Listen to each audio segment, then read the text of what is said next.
Farah, because I've been so excited about this conversation. And I actually made like 4 pages worth of questions, which I don't think we'll get through all of them because I'm sure you have questions as well. But I'm going to introduce Farah now and we're going to get into the conversation. So this month's Changemaker is smashing taboos left, right, and center around sex, pleasure, and sexual health. And I think this is such an important conversation to be had. And I personally am so grateful that Hanx exists and that you and Sarah created it.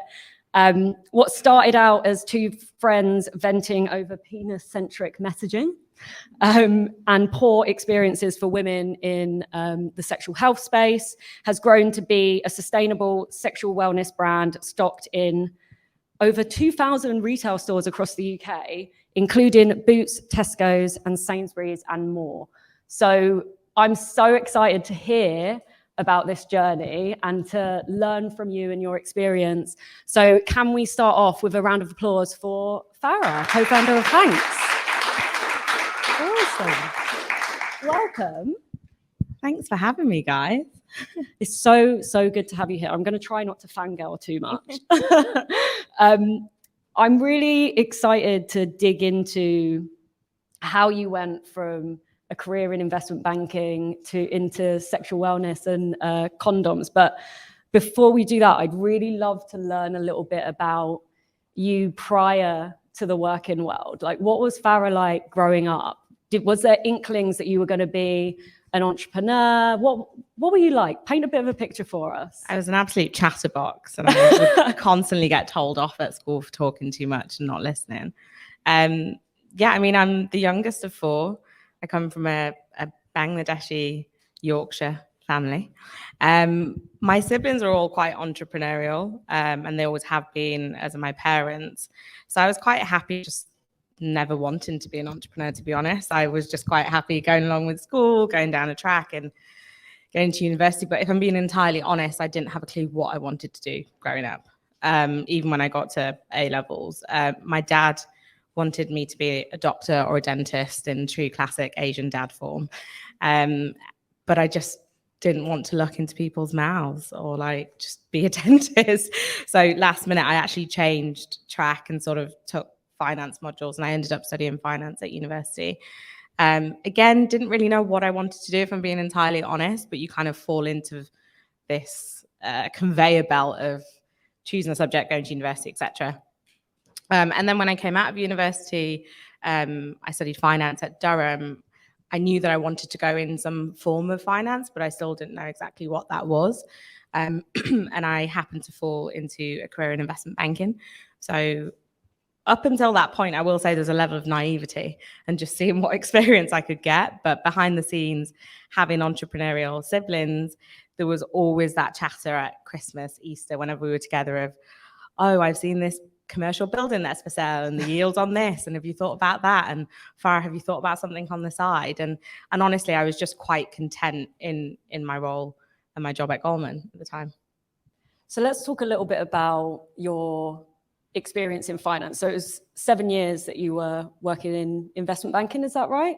Yeah, so I actually graduated and then took a role in insurance for about 18 months. And that was mainly due to personal reasons. I wanted to be up north near my mum, who wasn't very well at the time. And miraculously, she was very low on the list, but had a kidney transplant. And we were told that she would never be on the transplant list or even get a transplant. So it was a real miracle. And once she'd had that kidney transplant, she was like, well, what are you doing here? Like, move on, go to London. I was quite comfortable doing that. So I looked at different roles, still within finance. I was also studying to be a chartered accountant. So I was about 18 months into that chartered accountancy track, and I hated it. I hated numbers. I hated everything around accountancy, but it felt like a good thing to have in your back pocket. And I sort of thought, let's see it through. But I applied for a number of roles. I had an offer with Chanel, Sotheby's, Goldman Sachs, and Lloyd's Banking Group. So it was a real mix. And in the end, I took the one at Goldman, and it mainly came down to the people. So I had 15 interviews there, and I've really enjoyed every single person that I met. And it felt ultimately they want to know that they can work for this person too during long hours, or Are they a good team fit? So I was there for about 7 years. I started in technology finance, and then I moved into asset management shortly after. So client-facing roles, both internally and externally. Yeah. We'll definitely get on to how that finance background has helped you running your own business, because I'm sure there's loads of links there. But I'm really curious about your perspective on the value of having worked for someone else for a number of years before starting your own business. Because I think that my view, not to lead the witness or anything, is that there is a lot of pressure to like come out of uni, start your own business, and like figure it out whilst you're trying to figure everything else out. And that's not my journey. My journey is very similar to yours. I started out in banking for 5 years, then about 4.5 years in agency. And I'm so grateful for learning on someone else's money than figuring out how I'm going to make money whilst learning everything from scratch. Like, I wonder if you have any views on the value that experience has had. Yeah, absolutely. There's so much value in working for someone else, especially when you're coming out of university, you're 21, 22, 23, what the hell do I know about being in the corporate field and managing people? And I was really lucky. I had some amazing managers who were so good at taking the time, investing in me, coaching me, and also not taking credit, like really sharing that amongst the team. So I definitely think there's value in getting experience elsewhere. And actually, Emily, who's on our team, is here, will probably kill me for this, but there is a level of structure I probably put into working into Hanx, things that I've learned from being in finance, all the way from boring stuff to reporting to like understanding the commercials behind the business, which I think is super important in any startup. Yeah, definitely. And I wonder whether that kind of finance acumen that you obviously had, has that kind of influenced the way in which you approach stuff like funding and things like that? Because I think sometimes there's, especially in the VC world, this narrative of like, or less of a focus on profitability and more on the kind of blitz scaling. Like, I wonder if that your background in finance has kind of influenced your view on funding. Yeah, I'll be really honest. I thought it would be a doddle to raise investment coming from a finance background. It's not. It's been incredibly challenging. And in some ways, you would think, me being in finance and having the commercial hat on, Sarah, my co-founder, who's a gynecology doctor, specializes in sexual health. Our two backgrounds blend very well, very complementary in terms of skill set. But it's been incredibly challenging, actually, fundraising. You would think having that experience, understanding commercials would make it easy. But actually, the sad reality is, and I'm sure many of you have seen this, it's incredibly challenging as a female founder to raise funds, regardless of what your background is and what expertise you have. I think it's slowly changing, but it was certainly incredibly challenging when we launched the brand 6 years ago. Yeah. I definitely want to dig into that a little bit more, but I want to quite early on in this conversation talk about your relationship with your co-founder, Sarah. So known each other since you were 16, went to school together. Yeah. I absolutely love that. And I would love to hear the story of how you went from best mates to co-founders and how that kind of came about. Yeah, so Sarah and I actually went to school together up north in York. We live a village apart from each other. It's very rural up there. It's very different to London. And yeah, we met when we were 16. I had actually just joined the school that she was in. And it was over a Bunsen burner, as romantic as that sounds. We were in stunning physics class. And Sarah was like, do you want to sit next to me? And I was like, absolutely, please. I have no friends here. And we'd hit it off. And we've been such good friends since. We ended up at the same university without realizing as well. So some of you will know this, but it's incredibly difficult to get into medicine. And there are only a certain number of universities. And we were just talking in passing and turned out we were going to the same university, Durham. We'd applied to the same college. So we spent university days together as well and lived together. It sounds very incestuous, I promise it's not. We were incredibly close. And then Sarah went on to continue with her medical degree and became a doctor and specialised in gynecology and sexual health across hospitals in both Manchester and London. So our friendship still remained even when we went into different careers. And often it's really funny, I would try and I'd leave my flat at 7 o'clock and it was a half an hour walk to the office. She'd also be walking into hospital for her 8 a.m. shift. So we'd always catch up and speak. Well, separately. She was in Manchester at the time and I was in London, but we would always catch up. So yeah, we've remained very close, and our families know each other. It's all really lovely. That's so gorgeous. Yeah. I love can I just say the point that she invited you to come and sit with her? Like, I always think of like school kids as like really mean and horrible. But the fact that she invited you over, that just like makes my heart just swell. So love that, like super great friends. Clearly the universe was like trying to make something happen in those early stages. So how was Hanx born? How did that come to be? So honestly, when I was in finance at the time, I was in a long-term relationship, and hormonal birth control was just not doing it for me. Weight gain, mood swings, you name it, I was getting all the side effects. And funnily enough, in my friendship groups, including with Sarah, certain people would be on different hormonal birth control and it'd work amazingly for them, but it wasn't for others. And it just shows that there's no one size fits all.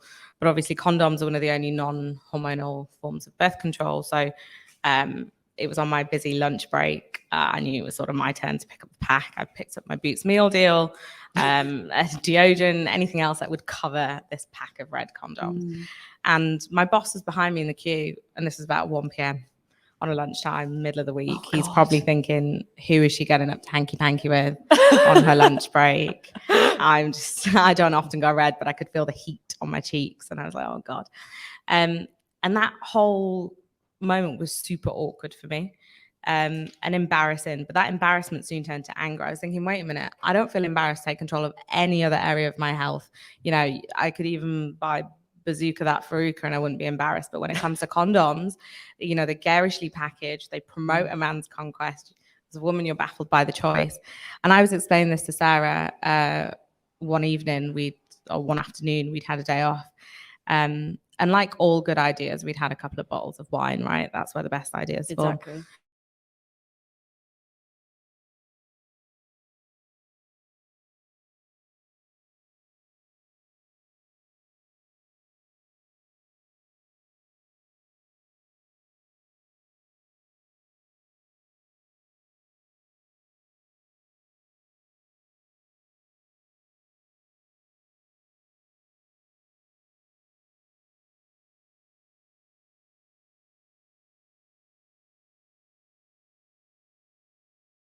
There and then as well. So my dad used to say in an Indian accent when he'd drop us off into town, not knowing that we were trying to get into clubs under 18, like, no hanky-panky. So we instantly knew it had to be hanky-panky. So we called it Hanx, which is short for hanky-panky. We thought of it that night. And then we woke up with really terrible hangovers. But we were so excited at the prospect. We were so excited that no one else was doing this. We spent evenings and weekends researching the market globally, understanding what the pain points were. We surveyed 2,000 women. And at that point, we took a bit of a calculated risk, right? We really need to know that there was actually a market for this rather than think of a lovely idea, launch it, and it not be a success. So we did a lot of research to understand who would buy these products and what they want. And that's what drove us to create the first product. I love that. I love the fact that you came up with the name on the night that you were like just talking about it as well. Yeah. And I feel like, how could you not have pursued that when you had such a great name? I'm like, if you've got the name, it's got to happen. So I have to admit, like, I remember the first time that I came across Hanx. It was on Instagram. It was around the time that I was coming off the Marina coil. And I was like, what am I going to do now? Like, I was like, there's no way I'm going into Boots to get condoms. So what am I going to do? Like, go to the sex clinic, come out with one of those, like, do you remember the purple bags? Pick and mix bags. The pick and mix bags with like a load of condoms in, and it's so mortifying. And I was like, I'm borderline an adult now. Like, how can I be going to the sex clinic? And it was like one of those serendipitous moments where I came across Hanx. The brand spoke to me. And it was warm, it was welcoming, it was human, and it was feminine, which I think, like, all of those things, I was just like, oh my gosh, like, this is for me.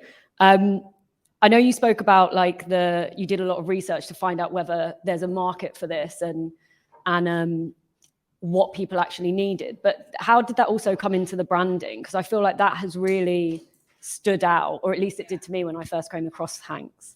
Thank you. Yeah, when we thought of the idea, we felt, Sarah and myself thought that we were the target market. So we were 27-ish. We were going through these pain points. So we felt like we could translate that to the brand. But ultimately, what we've always said from the start is we want to be a brand that's real and relatable, a brand that doesn't gloss over the realities of being a woman in the modern day. And they're the principles we've used even up until now. So, I mean, neither of us came from a branding background or a marketing background. So you should have seen our very first iterations. This was pre-Canva, terrible.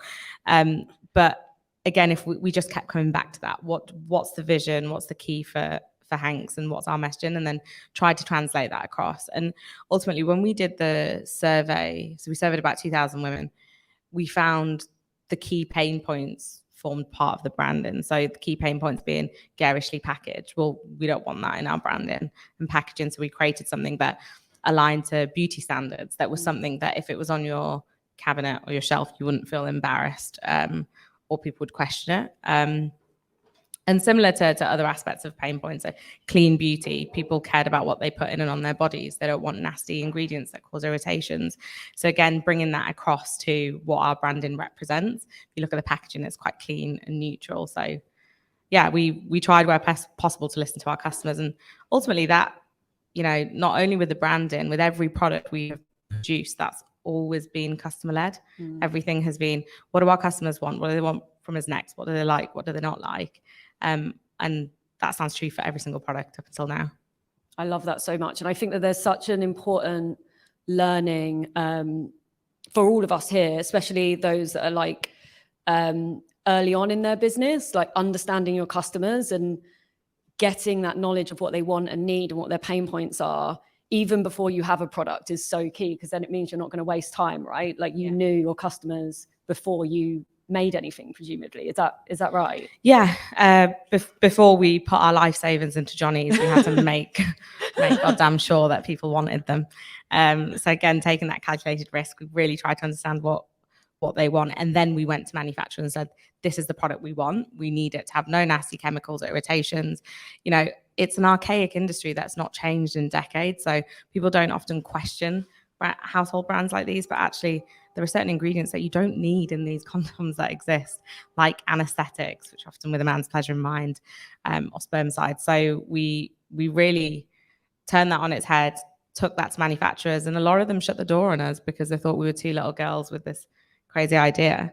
But we managed to find someone that did believe in our vision and could actually create a product that we wanted. And do you know what's really funny as well? In addition to us thinking of this idea and getting it to live launch, I'd say it's partly serendipity, but also work. We managed to meet certain people along the journey that just helped us. Like, when we launched, we didn't have a clue what an angel investor was. I just thought of Dragon's Den, and like, turns out they're nothing like the people on Dragon's Den. And we just happened to meet people along the way at the right time that knew someone that just opened doors. And one of the things, I'd met Gabby Hersham, who's the co-founder of Huckletree, speak at an event, and we caught up afterwards. And I stayed in touch with her, and it was because of Gabby that we were one of the first alpha brands on their program. So their incubator. If it wasn't for that incubator, I highly doubt we'd know what a pitch deck looks like, or how to pitch. We actually very serendipitously came across my good friend Graham. Graham was working for Startup Van at the time, and I met Graham through Andrew, the other co-founder of Huckletree. And Graham was riding around in this speedo van. I was saying, you can't mention anything about where I work at the minute. And there's actually a video circulating of our blurred faces where we told the story. Wow. Which did amazing. And then that led to us speaking to more and more people. And it's kind of full circle that we're now here in Dream Factory, which is Graham's place. Crazy. I love that. So yeah, it's definitely been helpful having people along the way who are willing to support the journey and help. Have you like put yourself out there to meet those people as well? I know you said some of it was serendipitous, but I think that like networking can be seen as such. I'm not suggesting that that's the way in which you met all of these people, but like, networking does have that kind of people like, ew, not for me, but it feels like you were putting yourself out there, not just like behind a screen or whatever. We put in so many hours into events. We would sneak into events that we weren't invited to. I love that. Just to try and get to the people we needed to. And the way we thought about it is we need to build our network because we don't know anyone in this startup arena. We don't know anyone in this space. We've never raised before. So we just go to any and every event. Being in a co-working space really helped, or being part of a community, a bit like Dream Factory, where you have other like-minded individuals and you can share and learn.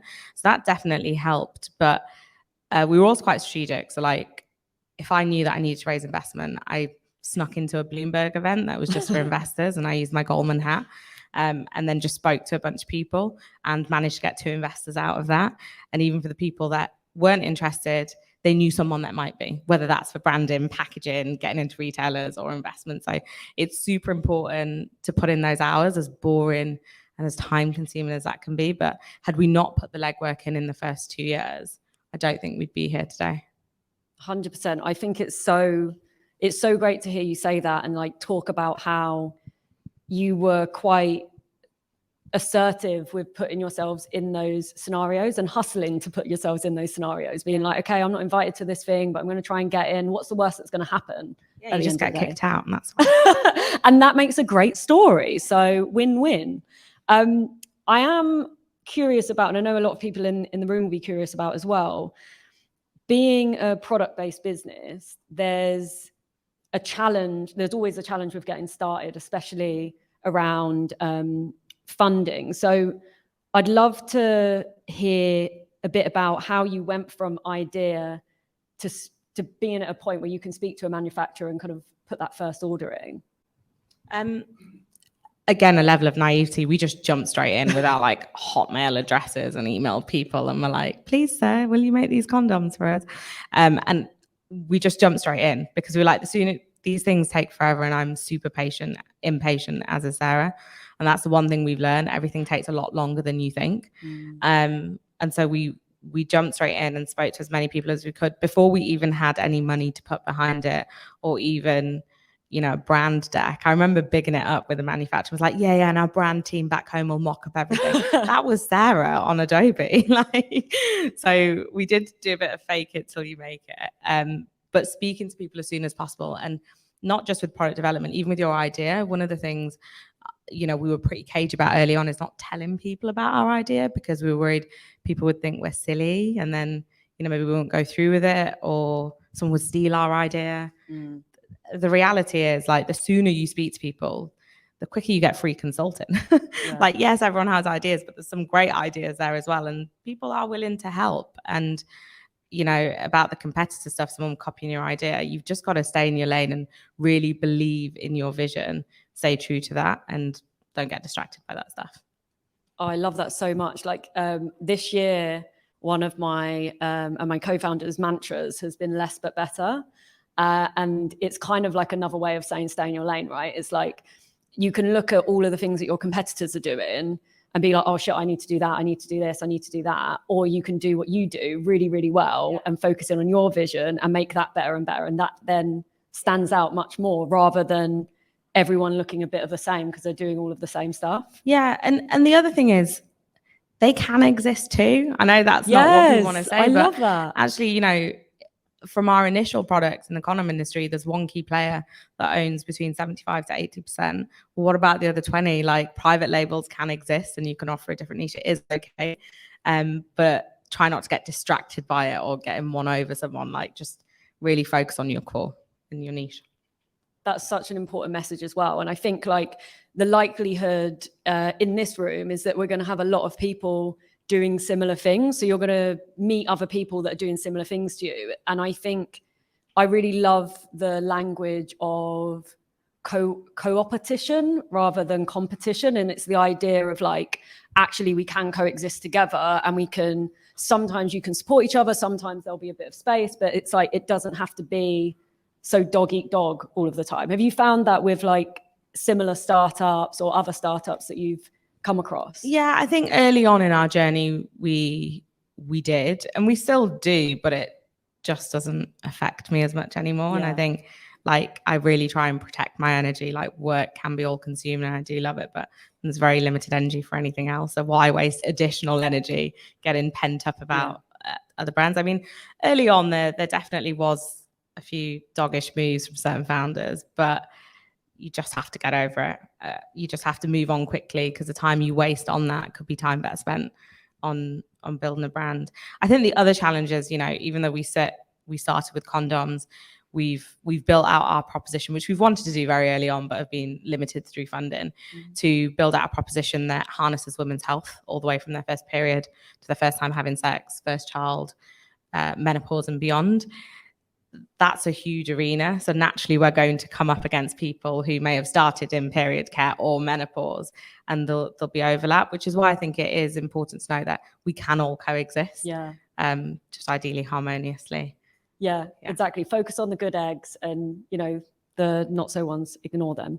I would love to talk, I really want to talk about how you've diversified Hanx, and how you're choosing different products and like what that vision looks like. But I guess before we move away from like the kind of building the business and getting funding, I would love to, I know that your funding journey has been pretty rough, and that's probably saying it lightly. Can you tell us, whatever you're comfortable with telling us, a bit about the realities that you faced with fundraising, either as warnings or things that you've learned from them? So I think the landscape is very different now to what it was 6-7 years ago. It's in a better place. It's not where it needs to be, but it's in a better place. You know, when Sarah and I first thought of the idea and went to people, VCs and angels, we'd get laughed out the door, because, you know, they'd be saying, what do you girls know about a male-dominated industry? Women don't buy condoms. It's a man's job. You know, people would be thinking, oh, it's adult, it's sexy. We can't, you know, VCs don't touch that. We don't deal with that. And then the fact that it's a consumer product as well is even more challenging. You know, we tried to raise in a climate where people were looking for the next Facebook, or, you know, a SaaS business or something with sticky subscriptions. So it was incredibly challenging. I mean, one of the worst things, and you've probably seen this, is the reality is when we started raising, 90% of funders were men. And, you know, big majority were older men with classic views. And we'd get all sorts, like, demonstrate how to put on a condom for me. And it's just like, would you say that to your daughter? Like, it's just vile. I think things have changed since, but we were the first in UK, Europe that were talking about condoms without, you know, cringing and talking about female health in that way. So I think it was a shock factor initially for people who were in funds. I'm curious and I'm sure a lot of people in this room, whether they've gone for funding or whether they'll go for funding at some point, there is naturally going to be a lot of rejection involved. And that's painful. Like, we don't want to, none of us want to experience any kind of rejection, especially not about your business, which is very much like, you know, a baby, or like, I'm not comparing it exactly to raising a child, but, you know, I feel like my business is my baby for now anyway. What kept you going through all of that rejection, and also that misogyny that you were experiencing as well? So it gives me there's a real fire in my belly when someone says I can't do anything or do something. So like, I remember my brother, who I love, we're super close, but when I told him about this idea about Hanx, he was like, oh my God. Also, you know, Muslim Bangladeshi background, telling your big brothers that you're going to quit your day job and sell Johnnies. You know, it's like EastEnders omnibus waiting to happen. And my brother was like, Farah, can I be honest? Like, please don't quit your job. Don't do this, because it won't fly. Like, and he said that from a loving place, from a protection place. And I was like, thanks so much, because this time next Christmas, I'm going to be sat on the same sofa with you, and we're going to have launched. And obviously he's super proud and supportive, but that, like, rejection gives me a fire in my belly. Like, someone says no one knows your business better than you. You know what you're building. Obviously you need to know when you're flogging a dead horse as well. So you need to know there's a market for it, but you know your business better than anyone else. And I think that rejection that we've had constantly, we believe in our brand and our vision so much. You know, women's health is so underserved, even now in 2023. We really wanted to do that, to deliver for women's health. And and serve an underrepresented market. So I think that is what kept us going. I think also another thing, you know, my mum's an absolute trooper. Sorry to get a bit personal, but she is a feminist. She doesn't say she's a feminist, but she pretty much is. She held down like multiple jobs, raising 4 kids, like absolute hustle, like, and in such difficult conditions. And I think she's given me a lot of that resilience, and that kind of go get 'em attitude and don't take no for an answer. So I'm not saying it's easy, but you just got to be prepared to have a few slaps and then take it as character building and move on to the next. I love that. I love a mum shout out as well. Shout out to Farah's mum. Love that. Thanks. And I imagine that your relationship with Sarah as well, having a co-founder, is something that helps through those moments as well. Yeah, I couldn't do it with anyone else. And I'm so glad I have a co-founder. If anyone is, you know, founding a business, I definitely recommend finding a co-founder, because it just helps having that support, someone to share problems with and to tackle things together. I think it helps that we're really close as well. Almost too close at times. It's like she has a husband, but she also has a work wife here. And so yeah, it definitely helps having a co-founder. I resonate with that so much, because my co-founder is also one of my best friends. And I think that's one of our strengths, but I'm conscious that it hasn't worked out for everyone who's started as friends, then became co-founders and so on. But I would love to hear a little bit about how you and Sarah manage your friendship and then your business relationship. Like, what tips can, personally, for me and my co-founder? So it's funny, because a lot of people say don't go into business with your friend. And, you know, I would ordinarily agree with that. But with me and Sarah, it just seems to work. I'm not saying it's all rosy all the time. You know, there are disagreements, but I think the key thing that's gotten us through is just being incredibly honest with each other. If we don't agree with something, if we're like hashing that out there and then, rather than letting things fester, and not being vocal and honest. I think that's definitely helped. I think what also helps is we come from very different career backgrounds. You know, Sarah's saving lives, delivering babies, treating STIs, you know, very fight or flight. I was, you know, in finance. I'm an Excel monkey. Like, it's slightly different. Like, but important business though. Yeah. But the complementary skill sets also help, because it helps us get into the roles that we needed to early on. But a lot of it was learning on the job too. And I think having that trust between co-founders is really important. And I think because we've been such good friends from a young age, the trust is already there. Yeah, I love that.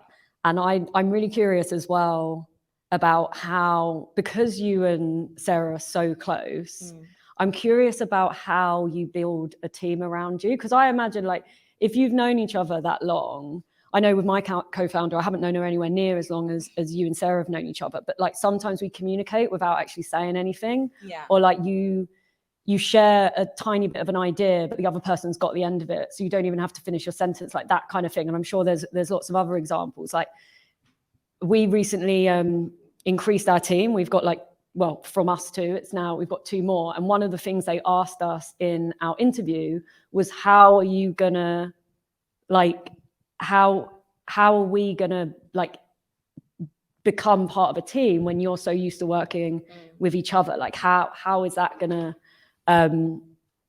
how's that gonna pan out? And it was really interesting, because it was such a good question. And I was like, yeah, you are the right people for the job, because you're asking us hard questions. And it's something that I'm still learning at the moment. But I'd love to hear, like, how you've approached building a team around the 2 of you, and kind of getting out of your kind of shared minds that I'm sure you have some of the time. Yeah, it's a really good question. And Sarah and I do sometimes think we're telepathic. Like, I will say something and then she'll finish my sentence and be like, whoa.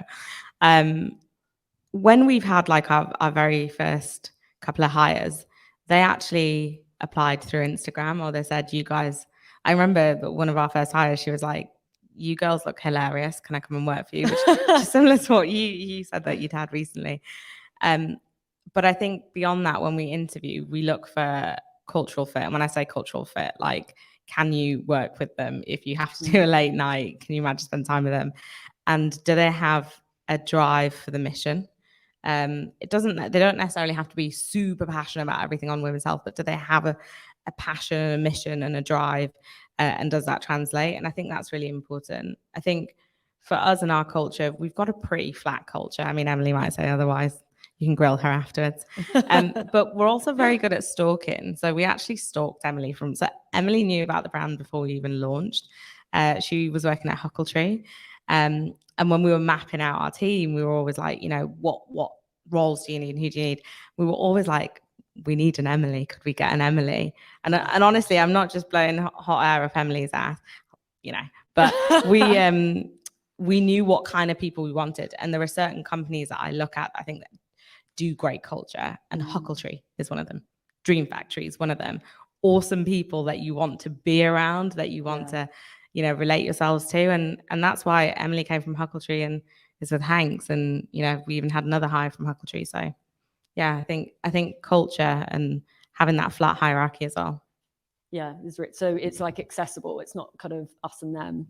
Yeah. I would love to hear a little bit about, so obviously you started out with condoms, and it's been so amazing to see how you've diversified and how, it was lube next, there's the contraceptive pill, there is a sex toy more recently. We're really testing you here, aren't we? I know. I'm like, have I done my homework?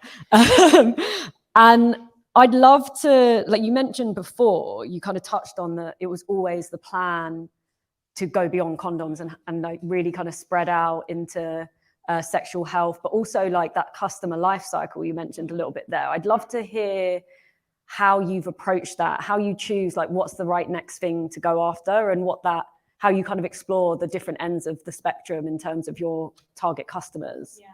So we kind of went against the grain with a lot of the things we did with Hanx early on. So we initially thought of condoms because of the awkward anecdote bumped into our boss. But when we were developing the product range and speaking about Sarah's experience, we found actually there were so many other areas of women's health that are underserved. Even Sarah actually, delivering babies as well. So full spectrum of intimate health. We found that there are other areas where they're being underserved. There's no real brand out there for them. And then there was the education point, and we were thinking, what kind of education did we get? Not just sex ed, but relationships, health, etc. And we couldn't find a space for that either. So there were things like Mumsnet, but that was for mums. Reddit, which is so vast, but like no one safe space for content, community, almost like the kind of place you would speak to your friends when you've had a drink and you can tell them about something intimate and get their advice. So we knew we wanted to create a safe space for that with products and content. We just didn't know how to get there, and we obviously didn't want to run before we could walk. So we thought, start with the condoms, let's get that out. And that was probably the most difficult behavior changing product to launch with. If you think you're going into an archaic market and someone who owns 80%, they're going to dominate the market, how do you cut through that? And another thing that we did against grain, a lot of funders and potential funders would say you need to get into subscription and do sticky subscription and all of this good stuff. We didn't listen to that. We did have a subscription, but we focused on getting into retail. And again, this comes back to like really knowing your customers and your product. Like we know, like if you're going on a date, you're not going to go online and order your Hanx to arrive tomorrow. You're going to need it in an hour. So you're going to go to your local Boots. Like we knew retail was super important, and we invested that time early on getting into retail because it builds trust and it builds authority, because you're sitting next to these big players with a stamp of approval because you're in a Boots or a Tesco's, right? And so in order for us to build other products within women's health, we had to instill a level of trust and authority. Yeah. So we really took our time with condoms and lubricants, like marking our name within the sexual health space first, building that trust, having the repeatable customers that come back, to then develop the other products. In an ideal world, that would have all happened in the first 3 years, but then COVID hit. And everyone hunkered down. No one was I'm sure people were having sex, but people weren't dating. And condoms and lubes were not classed as an essential item as well, right? So all your vitamins and stuff were going through, but then the retailers are taking the other stuff. But again, listen to our customer. We were like, what do you need? What do you want? What are you struggling with? We found a lot of women actually couldn't get access to GP appointments during COVID. So they couldn't get their repeat prescription for their hormonal birth control. So there was no way of getting that other than either getting a private online GP. So quite quickly we pivoted the business. It accelerated some of our plans, but it meant that we brought out the prescription service much sooner than we probably would have in the journey. And what we did is we built an online pharmacy where you can come online and you can buy over 20 types of birth control that you would ordinarily get from your GP, and have that dispatched same day by Hanx. So some of it was part of the plan, but parts of it were accelerated due to circumstances. And then in terms of sort of other products, we've launched a range this year. Again, we were just thinking about who was our customer. When we first launched, it was 27-year-old Olivia. That 27-year-old is now 33, 34. What is she thinking? Is she settling down? Like, has she stopped using condoms? Is she planning for a child? Like, and thinking about that same customer, we were able to recognize those key milestones of women's health, right? First time, first child, menopause, beyond.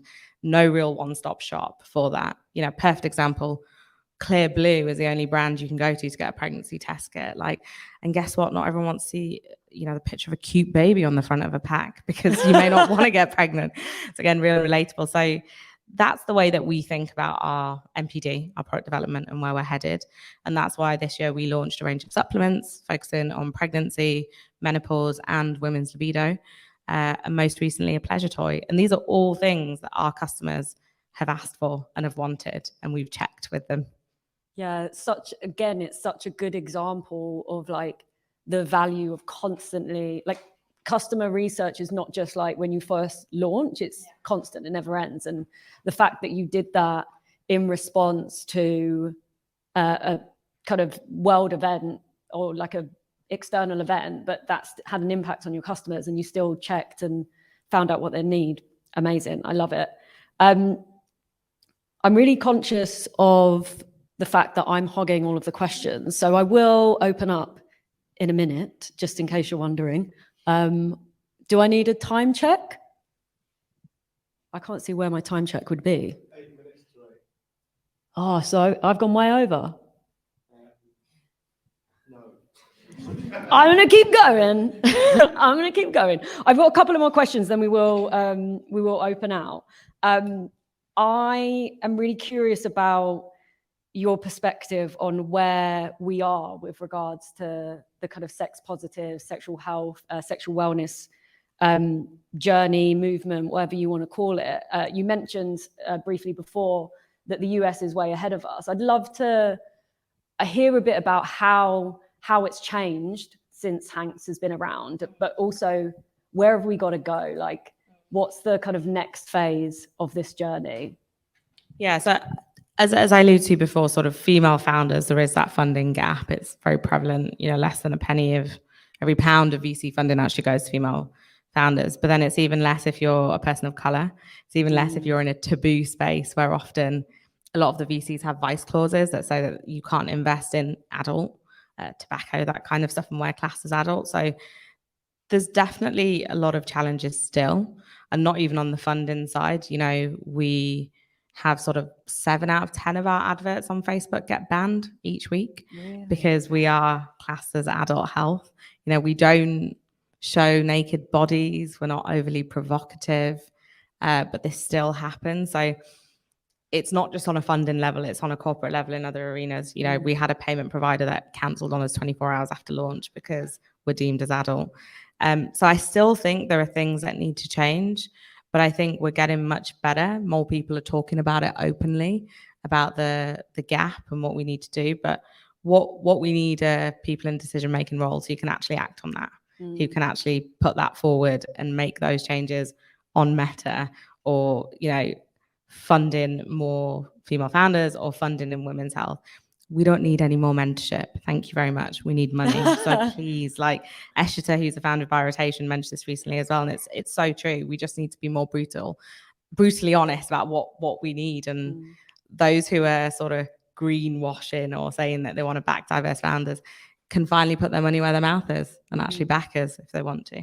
Yes to that. One more question then from me before we open up, because I'm sure there's lots of questions in the audience as well. I've actually got loads here. I've got to pick what's my final one. I would really like to, something that I was curious about when I was reflecting before this this event, and also like I'm really pleased to see that we've got lots of men in the audience as well as women, and I'm really curious about the engagement that you've had from the male audience. Is that something that's growing as a customer base? Is this important? I'd love to hear a little bit about that. Yeah. So it's a really good question. So when we launched, we obviously wanted to target an underrepresented market, which are women. But organically, we happen to have a lot of male users, and rightly so, because men do use condoms. So online, about 40 to 45% of our purchases are actually men. So we're not shying away. And often the reasons are they also want a product that is more natural.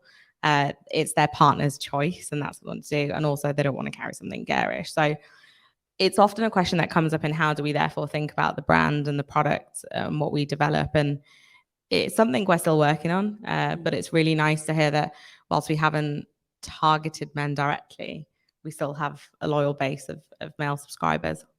Yeah. And do you think that there's anything that men can do to kind of further support like the sex positive or a sexual health journey that we're on? Yeah, be an ally, be open, have open communication with your partner or you know, family members or whoever that is within reason. Sort of being an ally and having an open, you know, an ear and listening to what people say. I think that's the most important thing, if people can actually stand up and show their support. Yeah. Love that. Thank you so much. Thank you. Let's open up to the audience if anyone wants to ask a question for Farah. I don't know if do we have a roaming mic? I will repeat the question. Shall I do that? Yeah. Anyone have any questions for Farah? Hi. Hi, Farah. Hi. I think my question is, when did you know you could quit your comfortable full-time job and dive full-time into health? I'm just going to repeat the question for the people online. Sorry to interrupt you there. So when did you know that it was ready to go full-time in the business and leave your permanent job? Yeah, it's a good question. There's no right answer here, but a few key indicators for us was when we surveyed the 2,000 people, and the output was this. When we met a couple of people who were willing to angel invest in us before we had the product, and just speaking to a number of people and getting the consensus on whether they would buy this product. We all, you know, being sensible about it, you need to have like a rainy day fund too, and make sure you have enough savings to support you for a number of months, especially because it takes quite some time to start companies. Everything takes a bit longer, but there's no right answer. I think you have to take a calculated risk. How long can you afford to live without a salary, basically, to plow into the business? And that's something that Sarah and I did as well, and took on that risk. Yeah. Awesome. Next question. Hi. Hi, Stephanie. I actually work in finance as well. Just a quick one. How easy was it or hard was it to get into retail? So how easy or hard was it to get into retail? Yeah, it was really hard for us initially, but once we got into the first retailer, it became a lot easier to have the conversation with the others. The reason why it was hard is because it's a category that hasn't changed in a long time, so they tend to only have 1 to 2 buy-in windows a year, whereas if you're in like food and drink, it's much more fast-paced. You might have a buy-in window every few months. It's a bit easier to get in. I think also because it's not changed in a long time, that category, the buyer's taken a risk to take on a new brand because they need to make sure it works and that there's a rate of sale there. But I would say once we got into our first major retailer, Boots, the conversation became easier with Tesco, Sainsbury's, etc. Hi. Follow-up question: How would you go further? Like, how do you get to that level with the meetings? How would you go to that meeting to get into the first retail? So it took us about 12 to 18 months really of conversations to actually get into retail. So definitely being persistent, but not annoying. Keeping them updated on your business. So sort of every quarter, even though retailer would say, not the right fit for us, we would still periodically update them on the business. Did you know that we did this campaign recently? Or, you know, we've launched the lubricant and our customers say X. So giving them nuggets that would keep them enticed.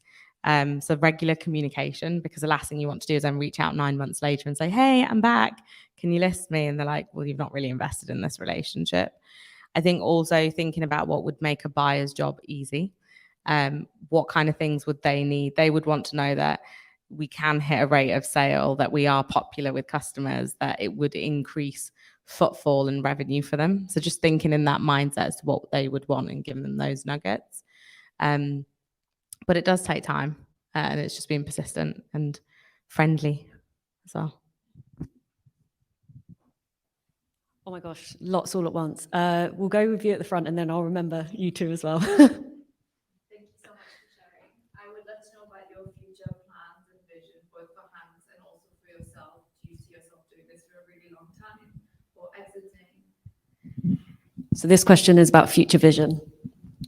Yeah, tricky question. So in terms of Hanx, there's definitely a key vision here. As I said, we want to cover the milestones of women's health, and we want to keep that same customer with us so that, you know, Hanx is a site that mothers, aunts, daughters, sisters can use, and not just for product, also for education and for content. And so that's where we see Hanx going. We recently launched in the US, so there's definitely a bit of global expansion we'd like to cover with other products that we've launched this year.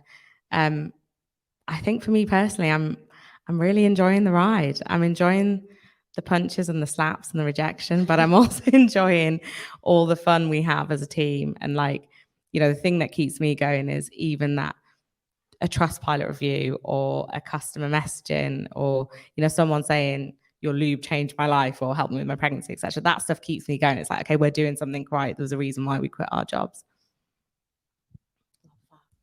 Hi. Thanks so much for sharing your story so candidly. I wanted to know about any activities you did pre-launch, if there was anything you did to build hype or to test your branding, or just to like build that group of advocates when you were actually out there. So this question is about what you did pre-launch. Sorry. Jump, I'm eager. So the 2,000 customers that we surveyed, they were basically our early adopters. So we would literally keep them posted on anything and everything, from like, we're thinking about this packaging design. What do you think? Even before we'd actually gone to manufacturing. So I'd say they were our early adopters. I think every quarter we do surveys with all our customer groups. And that also informs what we're offering them. And they also feel like they're part of the journey, which really helps. So like we did a focus group for our pleasure toy Cindy that we launched in May, and the 24 people that were there were the first to receive the product as well and review it. And it's so nice. And these same customers, some of them have been with us from day one. So making them feel like they're part of the journey, being honest as a brand and letting them in on what you're doing is something that huge brands wouldn't ordinarily do. And that's what sets you apart. Hi. And thank you again so much for sharing. And I really love the way you talk about kind of rolling with the punches and enjoying that as much as the highs of the business. What is one big mistake that you've made that you're really glad you made because of all the lessons you've learned? This is a good question. So what was the big mistake you made that you're glad that you made now? Not necessarily. I mean, I make mistakes all the time, by the way. Like that's just, you can't avoid those. And also you learn from them. Not necessarily a mistake, but I think I am a firm believer in everything happens for a reason. Call me cliche, but I think it's been a blessing that we have not had VC funding. And the reason why I say that is that if you look at the landscape 6 years ago versus now, it's very, very different. You know, companies were being funded at ridiculous valuations, being completely pumped up, but were not profitable or sustainable at all. And now we're in a crisis. You don't see VCs deploying, but they do need to deploy. So the ones they're going to deploy into are brands that are profitable. They know their financials, and they can scale sustainably. I'm not saying that wouldn't have happened with us, but I think it's been a blessing in disguise that we've been able to grow sustainably, and we know our P&L inside out. And we're in a very good financial position. So not a mistake, but learning, I'd say. I've got an intriguing question. How have you entered the US market? How have you done that? So the question is, how have you entered the US market?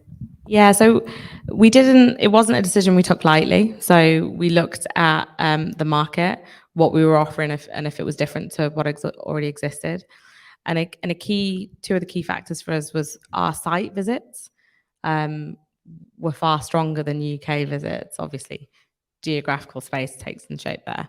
But the second thing is over 10,000 of our email subscribers were based in the US without us ever investing or advertising or selling product in the US. Again, we took a calculated risk rather than go for a full-blown US launch. We launched the entity fulfillment and operations there, but we launched online only. So people can buy from Hanx direct to consumer. We set up a US site. And again, it's a key testing bed for us to see who our customers are, what their behavior and their patterns are before going into retail, because that is a big investment out there. So it's a phased approach with the US.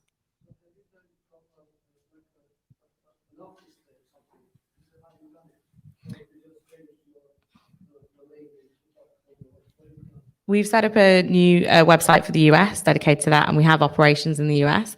We don't have an office in the US, so most things are handled here.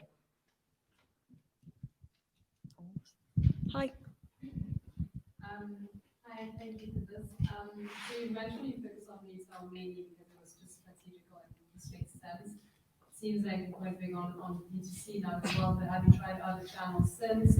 I guess like product types also change like the different channels, but what worked, what didn't work, like do you suggest brands going like testing as much out initially, or yeah, what do you? It depends on the product. For us, again, trust and authority was really important. So retail was key, and equally condoms, impulse purchases. So you want to be in convenience. We have focused more on D2C more recently. And again, that also comes down to unit economics. So what is more scalable and sustainable for you? It's great if you're in loads of retailers, but you're losing money. Like you're on shelf, but you can't build a profitable business.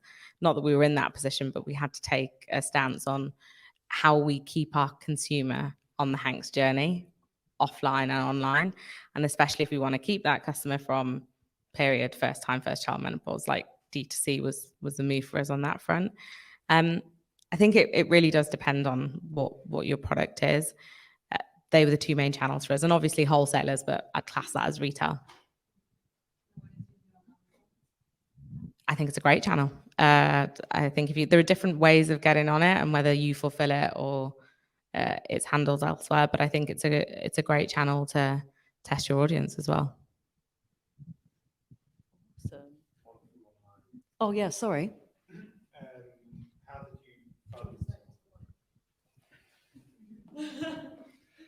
How did you fund the first batch of your product? Yeah, so Sarah and I literally put our life savings into Johnny's, like the money that we probably would have put towards, or our families would give us for like a wedding or something more important like house. We put towards that. So it was basically our own savings. And even though we had a couple of investors who were interested in investing, they were only interested if we got X amount. So the only way we were really going to prove out our business is getting the physical product there. So we had to show we had skin in the game as well. Any other questions from online? Hi. Hi. It's been clear that over the last 5 to 10 years, influencer marketing has been really important for consumer brands. And there's also been some predictions that that might change in the next few years.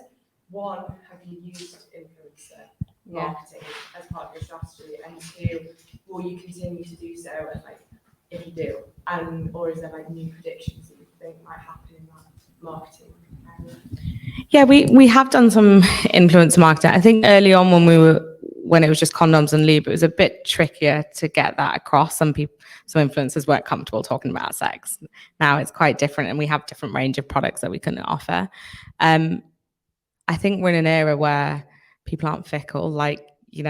If we got a Kim Kardashian to promote Hanx, she's got millions of followers, but the engagement isn't necessarily there in the conversion. And where we see it working really well are micro influencers that are passionate about women's health already. So there's some level of authority there as well with their followers, and they're engaged. So micro influencers have definitely worked for us, but not just, I think what's also worked is consistently having the same micro influencers. So they're with us for the journey, and we don't just use them as a one-off. So when we have other product launches, it feels very authentic when they talk about the brand. Hi. Hi. I'd love to understand the kind of journey that you guys went on to start the brand. So, and what I mean by that is, when you launched, did you launch with a brand which was set from like an identity, look and feel, packaging? Did it look like it looked now? Or did you kind of start with something that was kind of mocked up, and then you later went to, we're a professional branding agency, or you spent more money on getting some outside professional help? We didn't have a fucking clue what we were doing when we first launched the brand.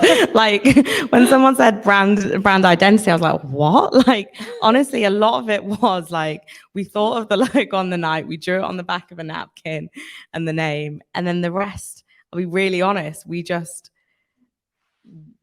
muffled along with like Adobe or learning how to people per hour, Fiverr, anyone that would help listen to really get it to life.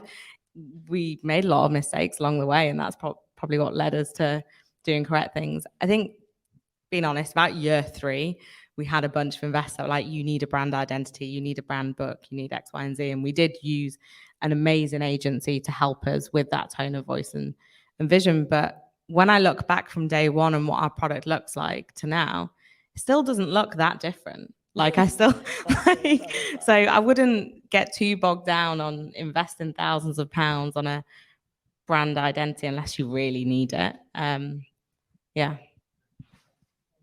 Hi, we've got a question over there. Hi, I've got 2 questions. Firstly, from idea inception to launching, how did you build the focus group? Was it all online? Yeah, so it was SurveyMonkey, all online, all our friends and family that would listen. And Sarah had quite a big NHS network that she could rely on. You mentioned that the UK isn't necessarily a warm market for like sexual products, as opposed to say like America. Were you ever tempted to launch in a warmer market and then launch in the UK? I think we were challenged in that Sarah and I are based here, so it was difficult, like, unless you're really on the ground. It's a bit easier for us to go into the US without being on the ground because we've built 5 years of brand loyalty and trust. But I think if we'd have started in a different market, we'd have to physically be there, and we were tied to London. No worries. We've got a question at the back there. How do you keep your overheads low, like supplies, staff, and that kind of thing? How do you navigate around that? Oh, yeah, that's a tricky one too. I think staff is a difficult one because you've got to pay people what they're worth, and keep them motivated and loyal to the business. Look, we're in a sea of change here with market conditions. Everything's going up. One thing we haven't done consciously is increase our RRPs, and again, kind of tailored towards our customers. We know that there is a cost of living crisis, and that it wouldn't be the right thing to do. But what we have done with suppliers is really try to renegotiate on our unit prices. If we increase our MOQs, would they come down to X? Forward planning as well. So if we can give them a forecast for the year of what our volumes might look like, they might be willing to take a hit on ordering some of that up front so that we can save. But I think that's a constant challenge overheads, and it's being close to the numbers, but not chipping away at everything, if that makes sense. Awesome. I think we have time for one more, maybe. Sorry. I was wondering, like, if you could talk about your first hires and who they were, and if you, like, looking back, if you hired those people again. Oh. I'm actually doing that. I don't know whether I should comment on your last point, but in terms of who our sort of first hires were, for us, we are a brand and we need to translate that, especially with a behavior change like we were doing at the time. So marketing was a really important hire for us. So we knew our first hire would be marketing. we were unclear as to whether that would be someone senior or junior. And in the end, we went with someone junior because we needed someone who was hungry, willing to learn, and willing to get their hands dirty. So you can hire a CMO very early on in your journey, but they'll often be paid a lot of money and not want to do the grunt work that needs to happen when you're in a startup. You have to get your hands dirty and get involved. So for us, our first key hires were junior marketeers. And then from that, mid-marketing, operations was really important as we built out retail. Yeah, but marketing was a key hire moment for us. Awesome. I feel like we could all continue asking questions all night long, but we're going to have to wrap up the question part now. But can I just say thank you so much for your time, but also your like candidness as well. It just, you really kind of painted the picture so beautifully. And I know a lot of us will take a lot away. So thank you so much. Can we have a round of applause for Farah? Thanks.